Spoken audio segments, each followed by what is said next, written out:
ইন্নাল্লাহা ওয়া মালাইকাতাহু ইউসাল্লুনা আলান নাবিয়্যি ইয়া আইয়ুহাল্লাযীনা আমানু সাল্লু আলাইহি ওয়া সাল্লিমু তাসলিমা আল্লাহুম্মা সাল্লি আলা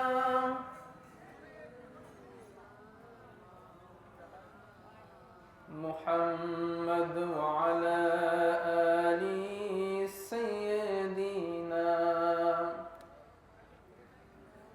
মুহাব্বতের সাথে বলি আল্লাহুম্মা সাল্লি আলা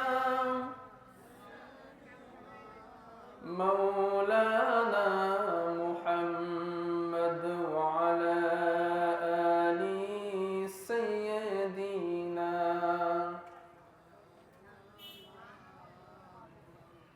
রাসূল আমার হৃদয় মাঝে ভুলতে পারি না, মন যে আমার চাই যে যেতে সোনার মদিনায়। আল্লাহুম্মা সাল্লি আলা, সাউন্ড বাড়বে, সাউন্ড কই, মুহাম্মাদ ওয়া আলা আলি সাইয়্যিদিনা। মুহাম্মাদ বালাগাল উলা বিকামালিহি কাশাফাদ দুজা বিজামালিহি হাসনাত জামিউ খিসালিহি সাল্লু আলাইহি ওয়া আলিহি। মালিকগ্রাম যুব সমাজের উদ্যোগে আয়োজিত দ্বিতীয় বার্ষিক ওয়াজ মাহফিলের সুনামধন্য সুযোগ্য সভাপতি হযরত উলামায়ে কেরাম ফজলায়ে আযম, আমার সামনে উপবিষ্ট আজকের মাহফিলের প্রধান আকর্ষণ দ্বীন ইসলামের ঝান্ডাবাহিক কিছু তাওহীদি জনতা, পর্দার আড়ালে বসে আছেন অত্র এলাকার সম্মানিতা সরল মনা সর্বগুণে গুণান্বিত আমার মা ও বোনেরা। আলোচনার সূচনায় আনুষ্ঠানিকতার মধ্য দিয়ে আমার পক্ষ থেকে আবারও হৃদয় নিংড়ানো প্রাণ উজাড় করানো সালাম, আসসালামু আলাইকুম ওয়া রাহমাতুল্লাহি তাআলা ওয়া বারাকাতুহু। সবাই কেমন আছেন? মালিকগ্রামবাসী মনে হয় রোজা রেখেছে সারাদিন, এজন্য ক্লান্ত হয়ে গিয়েছে, আওয়াজ মুখ দিয়ে বেরোচ্ছে না নাকি? একটু জোরে বলা যাবে কেমন আছেন? আলহামদুলিল্লাহ। আল্লাহ তাআলার শুকরিয়া আদায় করলে নিয়ামতকে বাড়িয়ে দেন কে? আল্লাহ তাআলা কোরআনুল কারীমের ভিতরে বলছেন লা ইন শাকারতুম লা আযীদান্নাকুম, যে আমার নিয়ামতের শুকরিয়া আদায় করে আমি তার নিয়ামতকে বাড়িয়ে দিই। সুবহানাল্লাহ, জোরে বলবেন না? ওয়ালা ইন কাফারতুম ইন্না আযাবি লাশাদীদ, আর যে নিয়ামতের শুকরিয়া আদায় করে না আমি তার থেকে শুধুমাত্র আমার নিয়ামতকে ছিনিয়েই নেই না, বরঞ্চ আমি তাকে আযাবের ভিতরে কঠিন আযাবে গ্রেফতার করি। সুতরাং আল্লাহ তাআলার দেওয়া নিয়ামতের শুকরিয়া আদায় করা লাগবে কি লাগবে না? জোরে বলেন। আমাদের হায়াত একটা নিয়ামত দান করেছেন কে? রিজিক একটা নিয়ামত দান করেছেন কে? সব কিছুই দান করেনওয়ালা কে? আল্লাহ। এজন্য যে আল্লাহ অসংখ্য অগণিত মানুষের মাঝ থেকে যাচাই করে বাছাই করে আমাদেরকে জান্নাতি একটা মজলিসের ভিতরে আসার এবং বসার তৌফিক দান করেছেন, সেই মহান আইসাতুল জালালের দরবারে লাখো কোটি সাজুদ শুকরিয়া জ্ঞাপন করছি। সমস্বরে স্বতঃস্ফূর্তভাবে একযোগে পুরুষের মতো আওয়াজ দিয়ে গলার কণ্ঠটাকে উজাড় করে দিয়ে শুকরিয়া তান আদায় করি, বলি আলহামদুলিল্লাহ। পাশাপাশি দুরুদ ও সালাম নবী আকরাম রসুল মুকাররম রহমতে আলম জনাবে মুহাম্মদুর রাসূলুল্লাহ, সবাই বলি সাল্লাল্লাহু আলাইহি ওয়াসাল্লামের শানে। হাজিরিন, আমরা যেখানে এসেছি এটা বড় দামি মজলিস, ঠিক কিনা? এখানে আসার সৌভাগ্য এটা সবার কিসমতে আল্লাহ তাআলা দান করেন না। কথা ভুল বললাম না সঠিক বললাম? কারণ আপনাদের আশেপাশে অসংখ্য মানুষ আছে, মুসলমান না হিন্দু, জোরে বলেন। কিন্তু আল্লাহ সবাইকেই এই জলসার ভিতরে আসে বসার তৌফিক দান করেন নাই, ঠিক কিনা? সুতরাং যারা এই জলসার ভিতরে এসেছেন তারা আল্লাহ তাআলার মাকবুলিয়াত বান্দা, জোরে বলেন সুবহানাল্লাহ। সুতরাং শয়তান চাইবে জলসা থেকে উঠিয়ে ওই বাজার ঘাট দোকানে বসানোর জন্য, আর মুমিনের ঈমান বলবে দোকানের থেকে বাজারের থেকে যেহেতু এই জলসাটা উত্তম, আল্লাহ তাআলার মাকবুলিয়াত জলসায় তার ঈমান তাকে টেনে নিয়ে এসে বসিয়ে দিবে। সুতরাং যারা আমরা এখানে এসেছি আমরা নিশ্চিতভাবে বলতে পারি আল্লাহ তাআলা আমাদেরকে কবুল করেছেন, তাই আসতে পেরেছি, জোরে বলেন ঠিক কিনা? কারণ নেক কাজ করার জন্য আল্লাহ তাআলা তৌফিক থাকা লাগে। আল্লাহ নবী জানিয়ে দিয়েছেন মাইয়ুরিদুল্লাহু বিহি খায়রান, যে ব্যক্তি আল্লাহ তাআলা যাকে কল্যাণ দিতে চান ইস্তামালা, তাকে আল্লাহ তাআলা তৌফিক দান করেন নেক কাজ করার। সুবহানাল্লাহ বলবেন না? নবীজি বললেন মাইয়ুরিদুল্লাহু বিহি খায়রান ইস্তামালা, যে ব্যক্তি আল্লাহ রাব্বুল আলামিন যাকে বেশি খুশি হন, যাকে বেশি মহব্বত করেন, যাকে বেশি ভালোবাসেন, তাকে আমল করার তৌফিক দান করেন। এবার সাহাবীরা প্রশ্ন করলেন কাইফা ইস্তামিলু ইয়া রাসূলুল্লাহ, হে নবী কেমনে আল্লাহ তাআলা তৌফিক দেন, কি তৌফিক দেন? নবীজি জবাবে জানিয়ে দিলেন ইস্তামিলু, ওই লোকটাকে আল্লাহ তাআলা তৌফিক দান করেন বিআমালিন সলিহিন, সৎ কাজ করার, ক্বাবলাল মামাত, তার মৃত্যুর পূর্বে।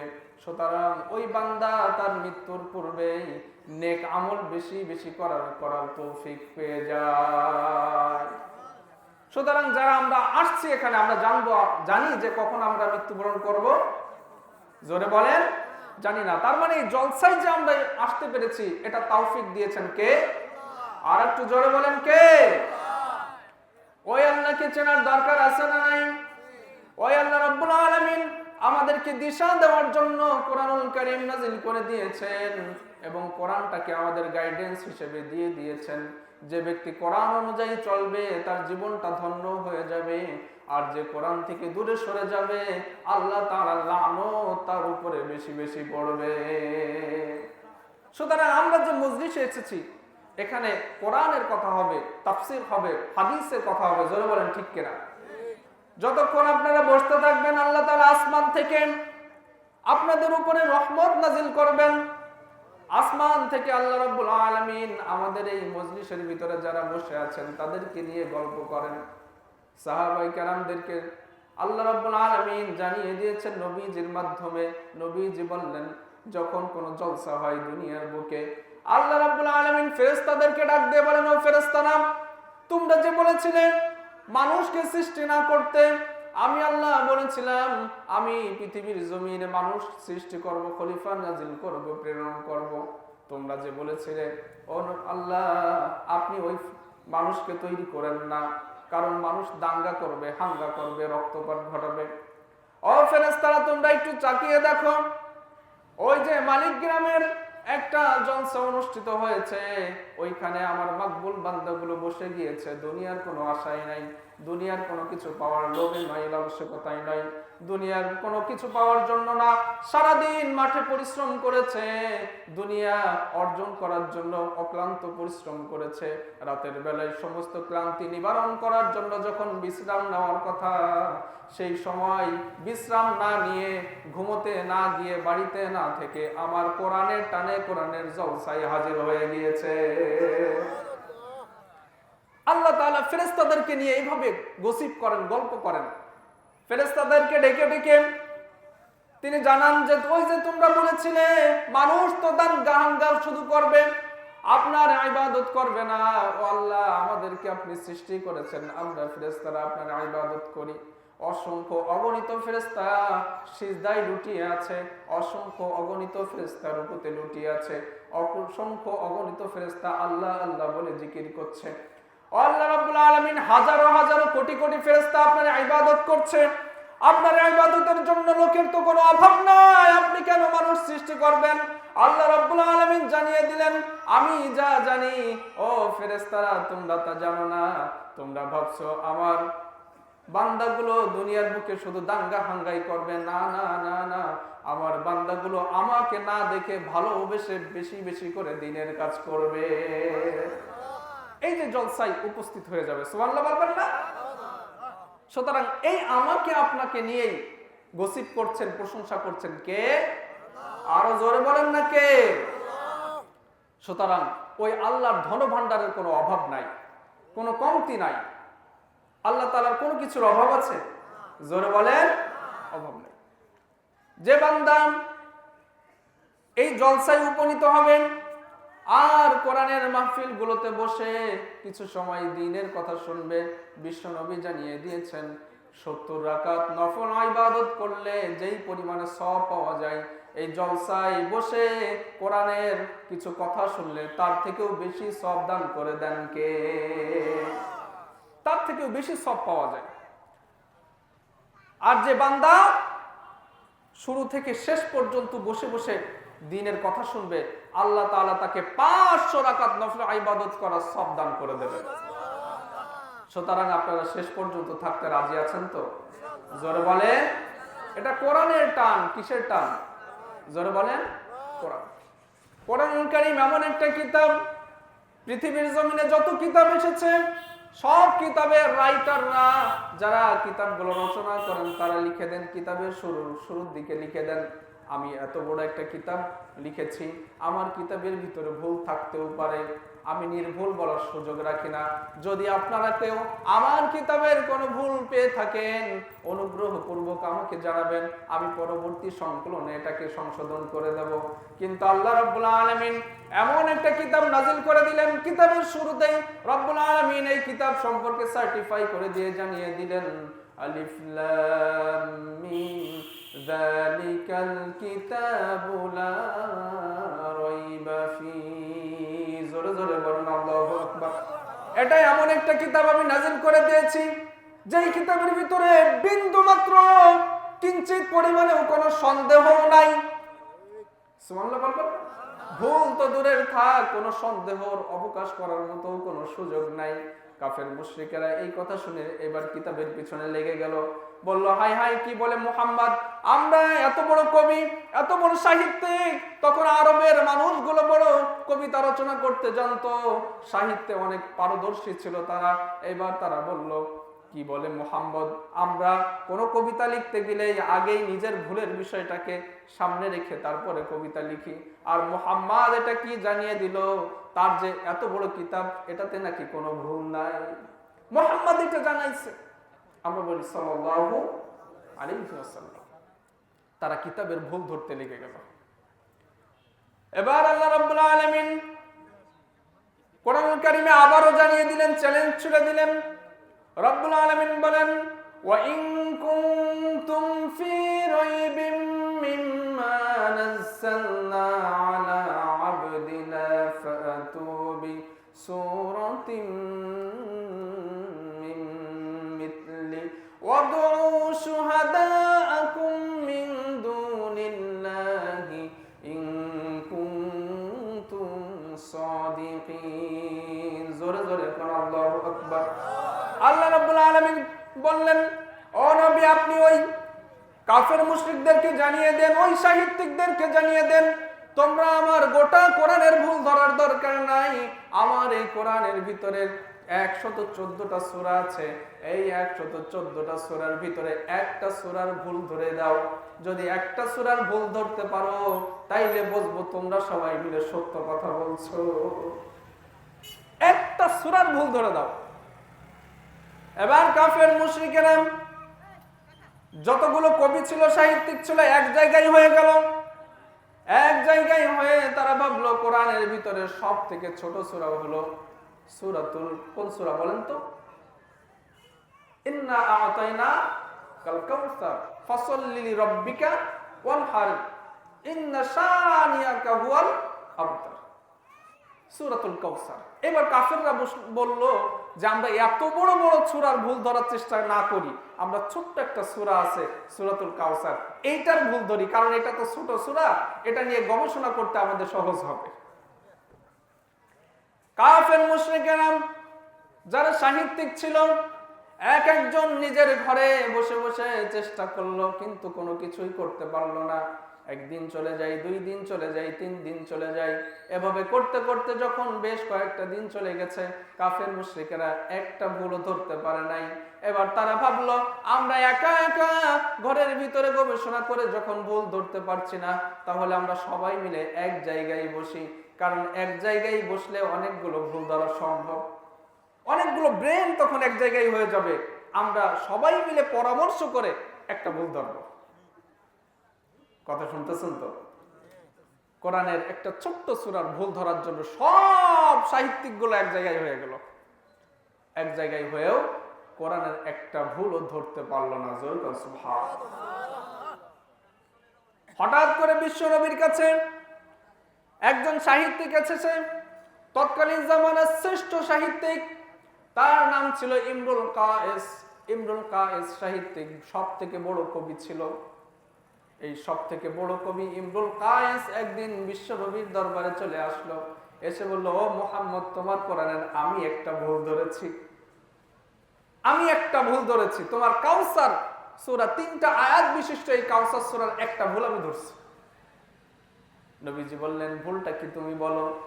এবার ওটা ও পড়া শুরু করে দিয়েছে, ইন্না আ'তাইনাকাল কাউসার ফাসাল্লি লিরাব্বিকা ওয়ানহার ইন্না শানিআকা হুয়াল আবতার। এই 3টা আয়াত পড়ছে। পড়ার পরে ও আরেকটা আয়াত বানায় বলছে, লাইসা হাদা কালামুল বাশার। মিলছে না? ফাসাল্লি লিরাব্বিকা ওয়ানহার ইন্না শানিআকা হুয়াল আবতার লাইসা হাদা কালামুল বাশার। মিলছে? মিলছে। কত সুন্দর লাগতেছে না? এই ইমরুল কায়েস এসে বলে, এই দেখো, তোমার এই সূরার মতো আমি একটা সূরার একটা আয়াতের মতো আমি একটা আয়াত মিলাই ফেলছি। আসলে ইমরুল কায়েস যে আয়াতটা মিলিয়ে বলছে লাইসা হাদা কালামুল বাশার, এটার অর্থ হলো এই কোরআন, এই কালাম কোন মানুষের সৃষ্টি কোরআন হতে পারে না। ও যে আয়াতটা বলছে, আয়াতের অর্থ কি?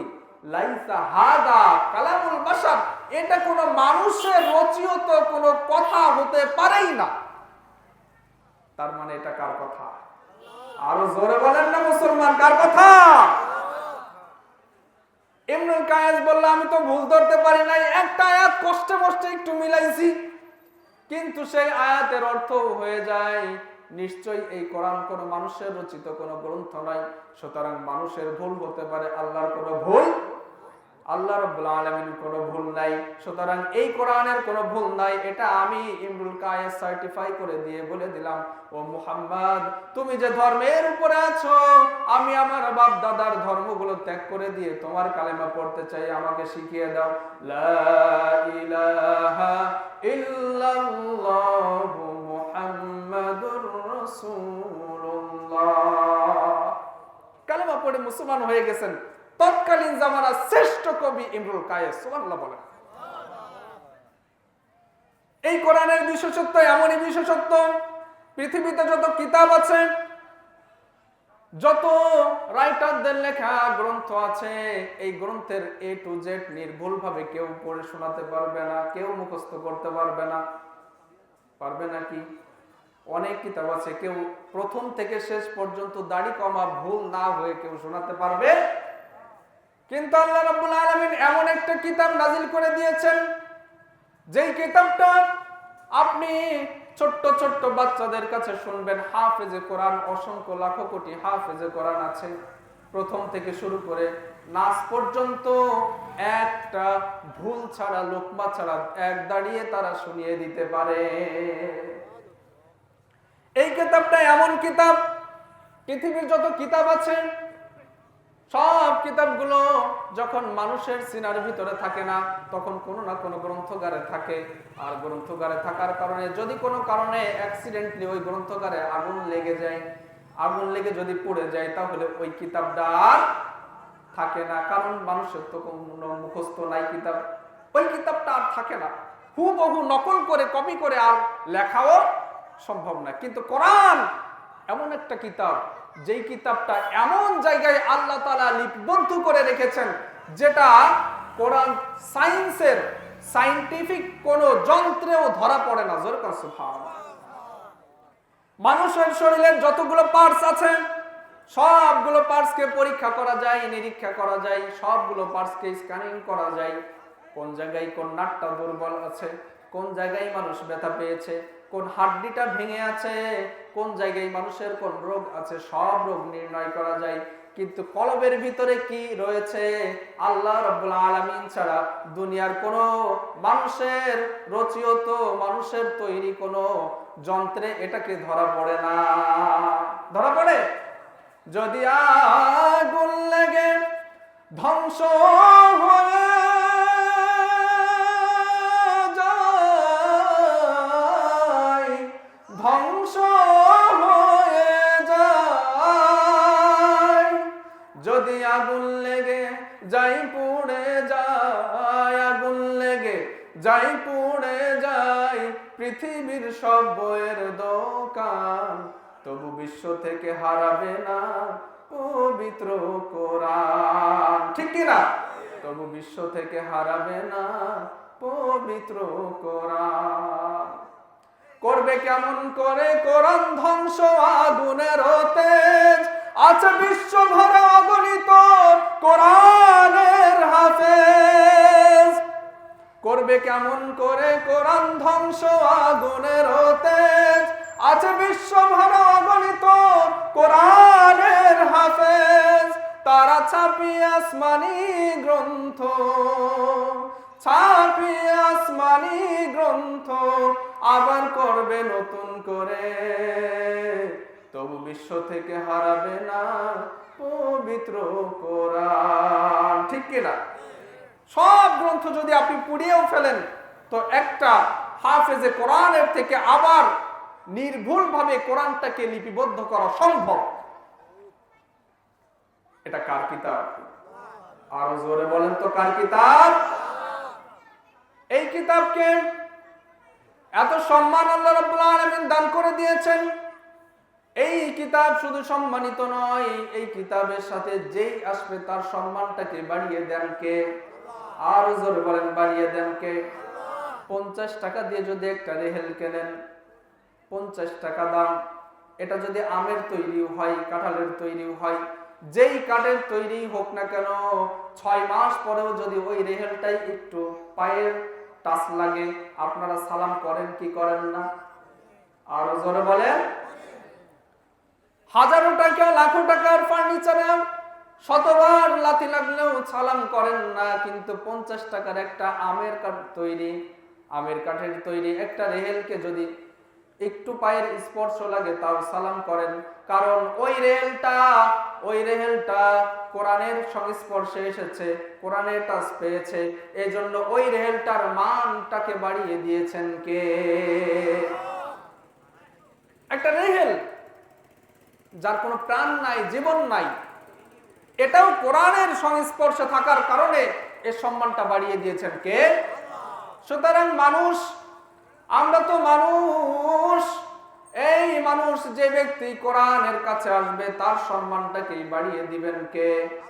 ওই ব্যক্তি যদি গরিব হয়, ওই ব্যক্তি যদি ভ্যান চালক হয়, ওই ব্যক্তি যদি চতুর্থ শ্রেণীর কোন কর্মচারীও হয়, তবু ওই লোকটা যদি কোরআনের সংস্পর্শে আসে, কোরআনকে মহব্বত করে, কোরআনকে ভালোবাসে, ওই কোরআনকে ভালোবাসার কারণে আল্লাহ রাব্বুল আলামিন ওই ব্যক্তির সম্মানটাকে দুনিয়ার বুকেই বাড়িয়ে দেন। হযরতে বিলাল রাদিয়াল্লাহু তাআলা আনহু এমন একজন সাহাবী ছিলেন, তিনি দেখতে ছিলেন বড় কুৎসিত, কালো বর্ণের সাহাবী। এই কালো বর্ণে হাবশী যাদেরকে বলা হয়, ওই হাবশী সাহাবী ছিলেন হযরতে বিলাল। বিলাল রাদিয়াল্লাহু তাআলা আনহু তিনি ছিলেন গোলাম। এই বিলালের বাবাও ছিল গোলাম, মাও ছিল গোলাম, তিনিও ছিলেন উমাইয়াদের গোলাম। দেখতেও বড় কুৎসিত ছিলেন, কালো ছিলেন, ঠোঁটটা মোটা ছিল। কিন্তু এই বেলাল যখন কোরআনের সংস্পর্শে আসলো, ওই বেলালের মানটাকেও বাড়িয়ে দিলেন কে? আল্লাহর নবী মেরাজে গিয়েছেন। মেরাজে গিয়ে নবীজি মেরাজ থেকে ফিরে হযরতে বিলাল রাদিয়াল্লাহু তাআলা আনহুকে ডাক দিয়েছেন। ডাক দিয়ে বলছেন, ও বিলাল, কি এমন আমল করো রে বেলাল, আমাকে জানাও। আমি মেরাজে গিয়েছি, মেরাজে গিয়ে আমি তোমার পায়ের শব্দগুলো আমি জান্নাতের ভিতরে শুনে এসেছি। আমি জান্নাতে তোমার পায়ের ধ্বনি শুনেছি, পায়ের তোমার খড়মের আওয়াজ আমি শুনেছি। ও বিলাল, তুমি কি এমন আমল করো, আমাকে জানাও।